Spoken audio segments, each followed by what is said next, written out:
হাই everyone. আজি মই আপোনালোকৰ এটা ডিছকাছ কৰিম এটা কেছ লৈ, যিটো হ'ল কেটাৰেক্ট, যিটো আমাৰ ভাষাত নৰ্মেলি গাঁৱত বহুতে ফুলপৰা বুলি কয়, চানি বুলি কয়। এইটো কোনো মেডিচিনৰ দ্বাৰা এইটো মানে ঠিক হয়নে নাই? একচুৱেলি ফাৰ্ষ্ট অফ অল চাওক, যিটো কেটাৰেক্ট হয় সেইটো হ'ল কোনো ডিজিজ নহয়, এইটো এজৰ লগত ডেভেলপ হোৱা এটা কেটাৰেক্ট হয় তাৰমানে এজৰ লগতে ডেভেলপ হয়। এইটো বহুত টাইপছ আছে, সেই টাইপছখিনি মই আপোনালোকক পিছত জনাম। এইটোৰ কাৰণে কোনো পাৰ্মানেণ্ট ট্ৰিটমেণ্ট আছে নেকি, নাইবা কোনো ড্ৰপেদি নাইবা তেনেকুৱা কোনো প্ৰচেছ আছে নেকি যিটোৰ দ্বাৰা এইটো মই কাট কৰিব পৰা যায় কেটাৰেক্টটো যাতে নহয়? ফাৰ্ষ্ট অফ অল ইয়াৰতো কোনো ড্ৰপৰ আই ড্ৰপৰ দ্বাৰাই মানে এই কেটাৰেক্টটো ৰিমুভ কৰিব পৰা নাযায়। আয়ুৰ্বেদিক হয়, এলোপেথিক বা হোমিঅ'পেথিক হওক, যিমান আছে এইবিলাকতে কেতিয়াও ৰিকভাৰী নহয়। ইয়াৰ কাৰণে এটাই প্ৰচিডিউৰ, সেইটো হ'ল আপোনাৰ অপাৰেশ্যন, চাৰ্জাৰী কৰিব লাগে। চাৰ্জাৰীৰ ভিতৰতো টাইপছ থাকে, ভেক'মলচিফিকেশ্যন থাকে, আপোনাৰ SICSও আছে।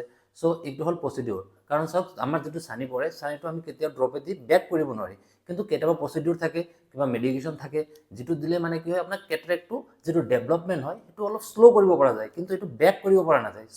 এইটোৰ কাৰণে এটাই ট্ৰিটমেণ্ট, সেইটো হ'ল আপোনাৰ চাৰ্জাৰী।